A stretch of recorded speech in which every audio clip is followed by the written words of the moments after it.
Bom dia, galerinha do primeiro ano. Hoje vou fazer a nossa primeira aula de filosofia. Eu já tinha falado para vocês que ela está relativamente adiantada e por ocasião, em virtude disso, a gente estava trabalhando, fizemos 3 aulas de sociologia, né? Aí agora vamos dar continuidade à filosofia. Lembrem, né, de onde a gente tinha parado. A gente tinha visto alguns fundamentos do pensamento do Sócrates, né, que é esse cara que acaba sendo um marco na história da filosofia no sentido de realmente expor suas reflexões sobre o ser humano, né?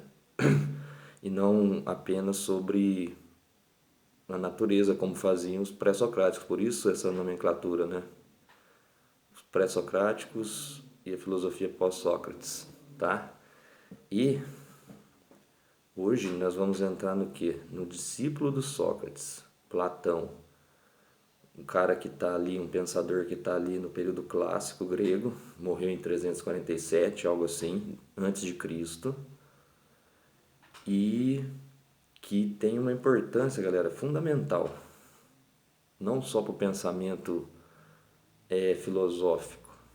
Platão está presente aqui na nossa realidade e falando de mim e de vocês, pelo simples fato, por exemplo, da noção de perfeição. Essa noção de perfeição que muitas vezes nós temos na nossa mentalidade é um fundamento platônico da filosofia dele que a gente vai ver minimamente hoje, tá?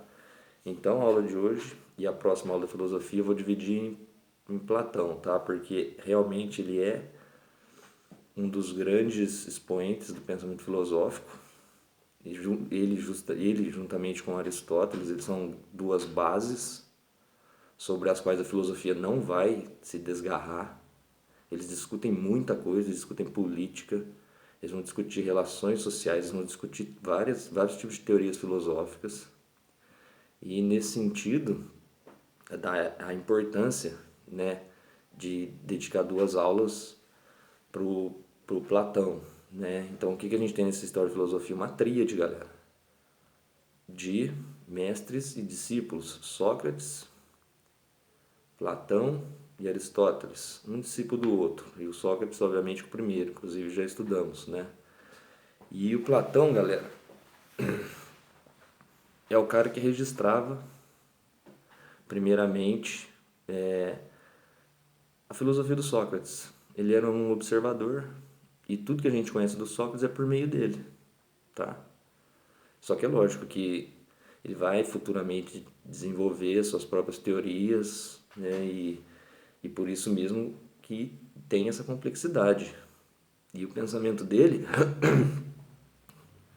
e esse pensamento dele é tão complexo que existem várias divisões assim, né? E eu vou passar uma divisão para vocês que é 4 partes, 4 diálogos da vida do Platão, tá? O primeiro, essa primeira fase da vida dele, são os diálogos da juventude, né? É esse momento que ele está o quê? Acompanhando Sócrates, aprendendo com o Sócrates, está observando e registrando, né? E ele sempre vai mostrar essa figura do Sócrates como um cara que refuta os argumentos, lembram? Sócrates sempre tentando, por meio da ironia, fazer a pessoa pensar por ela própria, né? Nas suas próprias contradições, né? Nos erros dos seus discursos. Lembrem, é a dialética socrática. E essa primeira fase do Platão é esse contato com Sócrates. Aqui a gente vai ter, por exemplo, o Banquete, tem outras obras importantes que vamos estudar provavelmente de forma mais profunda a posteriori, aí quando você estiver no terceiro ano, né? Talvez no segundo, enfim, não sei. Mas a questão é que ele sempre vai mostrar esse Sócrates que refuta os argumentos com quem ele dialoga, mas é um cara que ele sempre se coloca como, não digo nem se coloca, mas ele sabe da sua ignorância, né? E antes de afirmar algum tipo de verdade, ele fala que a pessoa tem que conhecer a si mesma, né? Então vem aquelas 2 frases dele que eu já passei para vocês: só sei que nada sei e conhece a ti mesmo. São aforismos, né, frases que representam muito na história da filosofia. Então a gente tem essa primeira fase, que é quando ele está acompanhando Sócrates, registrando, tá? Os diálogos, os discursos com outros pensadores, as tretas lá com sofistas, que é a galera que relativizava, né, a noção de verdade ou a própria condição de se alcançá-la, tá? E a gente vai ter uma segunda fase, que é chamada de fase da transição, né, os diálogos da transição, que aqui ele começa já a desenvolver sua própria filosofia e abandona essa ideia de apenas registrar o que o Sócrates tinha pensado, falado e discutido. Aí a gente tem uma terceira fase, que é que interessa pra gente bastante. A terceira e a quarta interessam bastante, que é sobre elas que a gente vai estudar, tá? Não vamos nos debruçar sobre elas, que é o que é qual?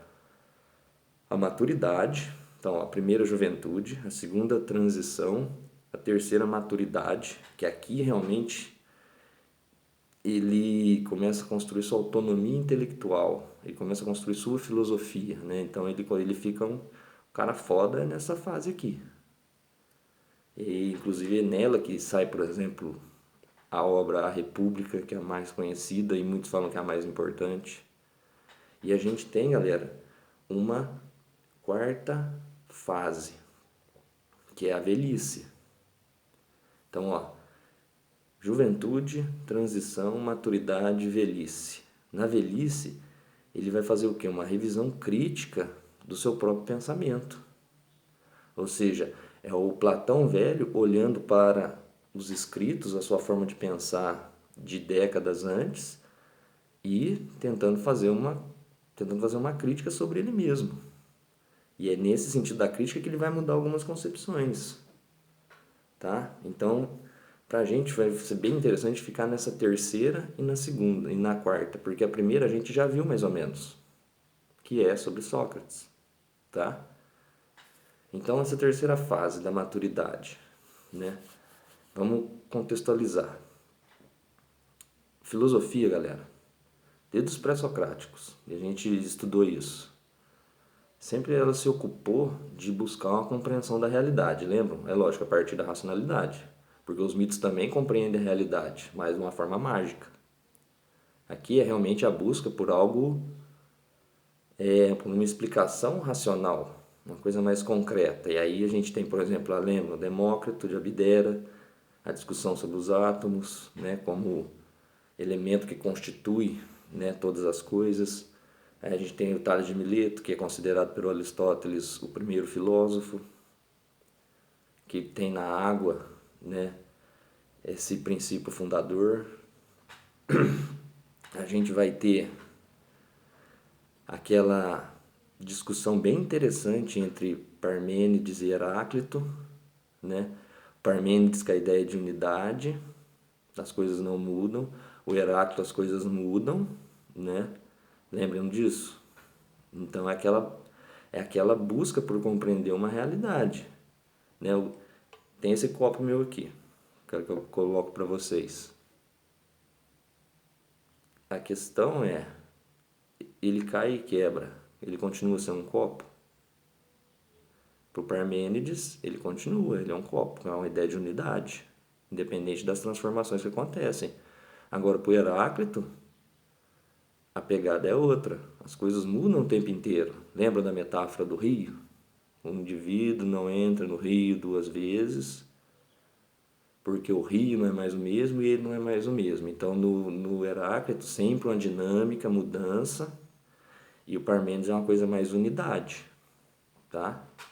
Então, o Platão ele vai ter acesso a todos esses caras, né, enquanto pensamentos que vão, de uma certa maneira, fornecer algum subsídio intelectual para ele, filosófico.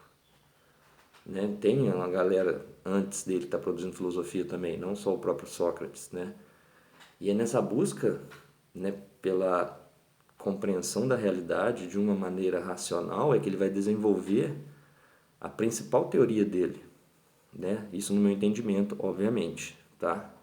De um leigo, que não é estudioso especificadamente de Platão, tá? E é a chamada teoria das ideias. Então ele vai fazer o quê? ele vai construir um modelo de duas realidades que coexistem. A gente tem a nossa realidade material, tá? Que é o nosso mundo concreto aqui e agora. E vai ter um outro mundo, suprassensível. Ou seja, esse prefixo supra, ele significa além, tá? E esse mundo nosso aqui, ó, o mundo concreto, o mundo material, ele é conhecido, nós conhecemos ele por meio do quê? Dos sentidos, né? Eu olho para esse copo aqui, eu vejo que é um copo. Por quê? Por causa dos sentidos. Eu posso pegar ele, sabe, tipo, me orientando pelo tato, com o olho fechado, eu vou conseguir descobrir que é um copo. Por quê? Por conta dos sentidos. Então, a forma como eu conheço esse mundo, e vocês conhecem o mundo de vocês, e que é o mesmo mundo que o meu, é basicamente pela ideia dos sentidos. Por isso ele chama de mundo sensível. A palavra sensível significa dos sentidos, tá? E aí, qual que é a questão? Esse mundo nosso, portanto, a gente só consegue compreender ele pelos sentidos, o material. Só que não é nele que mora a verdade das coisas, a essência das coisas. E a questão é, por quê? Né? Porque os sentidos nos enganam. É uma discussão que ela vai caminhando na história da filosofia muito tempo para frente. Quantas vezes a gente não ouve um barulho de uma coisa, acha que é algo e quando vê é outra. A audição nos enganando. É a mesma coisa quando a gente vai comer algo, por exemplo, se tiver com o olho vendado, aí você come, você acha que é uma coisa e quando vê é outra, né? O paladar nos enganando. E aí, nesse sentido, vai ter o tato, o olfato, sentir o cheiro de uma coisa. Então, os sentidos não são uma coisa, um aparato confiável para Platão. Então, guardem isso. No Platão, os sentidos nos enganam, tá? Outro ponto que vai permear a ideia de que esse mundo nosso aqui, ele não é um mundo que tem a verdade, é porque ele muda o tempo inteiro. Ele é mutável, galera. Né? Por exemplo, tem uma árvore aqui do lado de casa. Beleza. Quando vê chove, cai um raio nela. Aí eu passo ali amanhã, a árvore está destruída, está queimada, né? Cortada ao meio. Então esse mundo nosso ele muda o tempo inteiro. E essa mudança, ela não permite que eu conheça a verdade das coisas. Então como que eu conheço essa realidade? Eu tenho que pensar para além dos sentidos, tá? É aí que ele vai formular a existência de uma outra realidade, suprassensível. É a ideia dele de que existe um mundo em que é possível encontrar a essência, que não, e esse mundo obviamente que não é o nosso, são dois mundos. É o mundo material e o mundo inteligível. O mundo material conhecemos pelos sentidos, mas aqui não tem a verdade. Nesse outro mundo, é um mundo que não tem matéria, e justamente por isso é que é possível buscar a verdade das coisas. Lógico que eu vou explicar melhor isso para vocês, tá? Então vamos lá. Esse mundo ele vai chamar do quê? Mundo das ideias. Por que ideias? Ideia significa essência das coisas. Então existe um mundo em que é possível encontrar o quê? A essência das coisas, né? Por exemplo, qual que é a essência dessa árvore que eu falei ou de um copo que eu mostrei para vocês, uma caneca, tá? E para alcançar ele, qual que é o caminho, né? Os sentidos não são um caminho para buscar a verdade. Então, galera, a verdade ela vai o quê? Ser alcançada por meio, ó, da racionalidade. Então, para Platão, os sentidos não servem, serve a racionalidade, tá? E essa racionalidade ela é exercida por meio do que? Do raciocínio. O pensar, o intelecto, ele faz com que eu perca as impressões dos sentidos. Eu tenho que abstrair essa noção que os sentidos me dão para eu fazer um exercício racional, né? E aí poder alcançar esse mundo. Então, vejam bem esse paralelo comparativo, né? A gente tem um mundo sensível, tá? Esse mundo sensível, que é o dos sentidos, que é o mundo material, né? Ele, obviamente, só é conhecido pelos sentidos. É um mundo em que está o corpo nosso, é um mundo que não é perfeito, tá? E é um mundo onde só tem o quê? As cópias. O que é o mundo das ideias, galera? Que é o que realmente interessa dessa teoria dele. É esse outro mundo, né, que está para além do nosso, em que existem o quê? As ideias sobre as coisas. Né? É um pouquinho complexo, mas vou tentar fazer de uma forma mais palpável para vocês, tá? A gente tem um mundo sensível, que é o dos sentidos, que é o nosso, e aí existe um outro mundo que a gente pode, para termos de explicação, vocês podem até pensar como uma coisa sobrenatural. Enfim, é um outro mundo que não tem matéria. E é nessa matéria que existe o quê? As formas verdadeiras e imutáveis das coisas. Lembram? O mundo aqui muda. O mundo das ideias, onde está a essência, onde eu vou conseguir descobrir a verdade, ele não tem nada de matéria. Ele só tem o quê? Ideias, conceitos, né? E no nosso mundo aqui tem o corpo, né? O nosso corpo, que é uma coisa finita, que é uma coisa passageira, que é uma coisa material. No mundo de lá é a alma, que é eterna, imutável e indivisível. Então, o que a gente tem nesse outro mundo é o quê? São apenas as ideias das coisas. E essas ideias das coisas representam o quê? A perfeição. É essa perfeição que assombra a o pensamento ocidental e não só dos filósofos, como eu tinha colocado no nosso mundo. Então, um exemplo, a gente colocar isso. Imagine 10 cachorros, todos enfileirados. O que eles têm em comum? Quais atributos que eu usaria para pensar, tipo assim, ó, que isso aqui, o primeiro sujeito é um cachorro, o segundo é um cachorro, um terceiro é um cachorro, um quarto é um cachorro. E daí até o 10, por exemplo. Essa ideia é o quê? Que existem elementos em comum, tipo focinho, cauda, quatro patas, enfim, tá? E o que tem nesse mundo das ideias? É a noção de cachorro.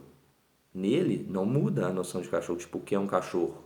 Se eu quiser realmente descobrir o que é um cachorro, eu tenho que o quê? Me dirigir ao mundo das ideias de forma racional e filosófica para descobrir a essência do cachorro, né? Esses 10 cachorros enfileirados no nosso mundo aqui, eles não servem de base, porque eles são singulares. A ideia, o que me interessa não são os cachorros. O que me interessa é buscar a verdade. Qual que é a verdade? A ideia de cachorro. E a mesma coisa, colocar 10 copos enfileirados aqui para vocês. Entenderam? A questão é, nesse mundo das ideias, que é o mundo perfeito, onde os conceitos não mudam, onde a árvore não recebe o raio, porque ali só reside o que é a ideia de árvore, é o que eu necessito para conhecer a verdade. Então, nesse mundo, por exemplo, eu tenho a ideia do quê? Da perfeição do conceito. Então, o que é um cachorro? O conceito geral do cachorro, ele está no outro mundo. Não existe nenhum cachorro que consiga representar isso nesse mundo nosso. O copo, qual que é o copo perfeito? Existe a ideia de copo, que está lá no outro mundo, e do mesmo jeito que existe a noção de verdade, a noção de justiça. Então, esse mundo das ideias é o mundo dos conceitos perfeitos. O que é um cachorro? Eu não consigo responder vindo no mundo material, porque aqui existem N cachorros que não são possíveis nem de numerar. Só que no outro mundo existe o quê? Uma ideia de cachorro. E é essa ideia que interessa para a verdade. Então é nesse sentido que o Platão vai construir essa teoria que coloca em paradoxo, né, desses dois mundos. Um aqui, ó, que é o nosso mundo, que é visto pelos sentidos, que ele é material, que ele é imperfeito, e o mundo das ideias, onde está a essência das coisas, que é o que interessa para eu conhecer a realidade, compreender a realidade.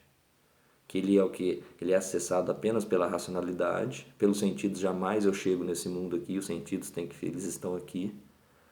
É um mundo em que tudo é perfeito e, portanto, no nosso mundo, se aqui existe a perfeição, ó, aqui tem o cachorro, a imagem, a ideia de cachorro. E aqui nós temos vários cachorros. Esses cachorros do nosso mundo, eles são o quê? Uma cópia do original. O único original que está no outro mundo. Portanto, esse aqui é o original de todos os conceitos possíveis que existem, desde coisas animais até pensamentos, conceitos. E o que tem aqui são o quê? É o Xerox.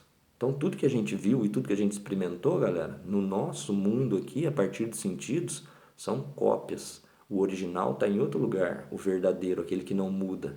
A minha ideia de árvore, no mundo das ideias, ela é imutável, é a árvore. Agora aqui ela é sujeita a ser cortada, a cair um raio nela, a ela adoecer e morrer. E eu não consigo captar a essência da árvore enquanto conceito no nosso mundo. Eu só consigo captar a essência da árvore checando no outro mundo, esse mundo que está para além da nossa realidade sensível, da nossa realidade material. Então era mais ou menos isso que eu queria passar para vocês, tá, galera? Para não estender muito o vídeo. E semana que vem a gente continua o Platão. Eu vou dar mais uma reforçada nesse negócio do mundo das ideias, porque é realmente extremamente importante para vocês. E não deixem de tirar dúvidas, galera. Vocês têm contato meu, manda mensagem e é isso aí, beleza? É nóis!